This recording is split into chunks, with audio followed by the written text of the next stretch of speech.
Hello everyone, good morning. তোমরা সবাই কেমন আছো? আশা করি সবাই খুব ভালো আছো।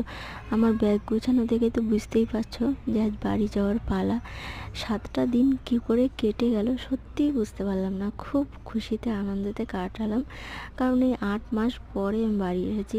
আমি এমনই আসি বাড়িতে, ওই 6 মাস 7 মাস 8 মাস পর পর আমার বাড়ি আসা হয়। এর আগে আর আসা হয় না। আর এখন তো মেয়ের স্কুল বলে এখন তো একদমই আসা হয় না। আর এদিকে দেখলেই তো তোমরাও ড্রয়িং করেছে। আর এদিকে দেখো ওর পাপার কাণ্ড। ওর পাপাও সাথে সাথে একটা ড্রয়িং বানিয়েছে, জানি না এটা কী বানিয়েছে। যাই হোক, এদিকে মেয়ে দেখো ও রাস্তার মধ্যে গিয়ে, রাস্তা না সরি উঠোনের মধ্যে এসে কাঁদাকাটি করছে যে পাপার সঙ্গে বাইরে যাবে। তো পাপা বাইরে চলে গিয়েছে বলে ওখানেও কাজ ছিল। আর এদিকে আমাদের খাওয়া দাওয়া শেষ করে তারপরে এই যে বাড়ি যাওয়ার জন্য আমরা রেডি হচ্ছিলাম এখানে।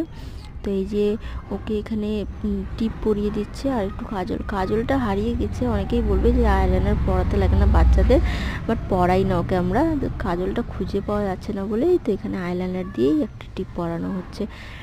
তারপরে এদিকে ওকে পুরোপুরি রেডি করে দিয়ে তারপরে আমরা রাস্তা বেরিয়ে পড়ছিলাম, কারণ দেরি হয়ে যাচ্ছিলো। আজ ছিল রামনবমী, তো ভিডিওটা অনেক লেট হয়ে আমি পোস্ট করছি, কারণ সময়ের অভাব, বুঝতেই পারছো।